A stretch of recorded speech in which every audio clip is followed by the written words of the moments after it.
থাকবে, আরেক চোখ এরকম বন্ধ থাকবে। এখানে লেখা থাকবে কাফারা। কোনোভাবেই তাকে দমানো যাবে না, হত্যা করা যাবে না। আল্লাহ নবী ঈসা আলাইহিস সালাম তাকে হত্যা করবেন।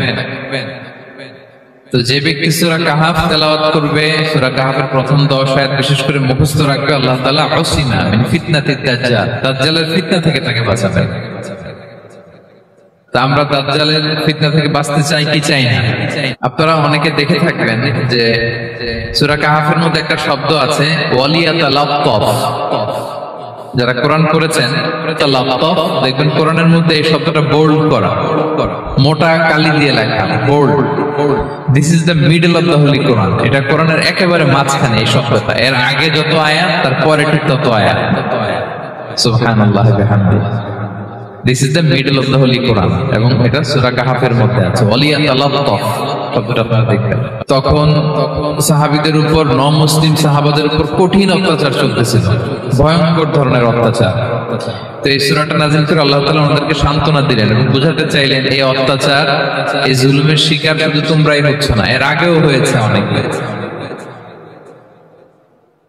7 জন যুবক ছিল রোমান সাম্রাজ্যে, তারা তাদের ঈমান বাঁচানোর জন্য এরকম কষ্টের শিকার হয়েছে এবং তারা যে স্বপ্ন দেখেছিল সেই স্বপ্ন আল্লাহ তাআলা বাস্তবায়ন করেছেন। তো এই ঘটনাগুলো শুনিয়ে বেসিক্যালি মক্কার যে নন-মুসলিম সাহাবারা তাদেরকে আল্লাহ তাআলা সান্ত্বনা দিচ্ছিলেন যে ফ্রাস্ট্রেটেড হওয়ার কিছু নেই। ওয়ালা তাহিনু ওয়ালা তাহজানু ওয়া আনতুমুল আ'লাউনা ইন কুনতুম মুমিনিন।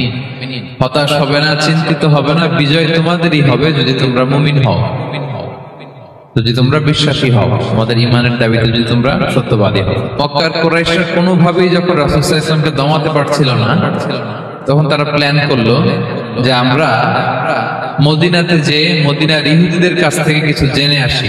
কারণ মক্কাবাসীদের নবী, রাসূল, ওহী, আখিরাত এগুলোর ব্যাপারে কোনো ধারণা ছিল না।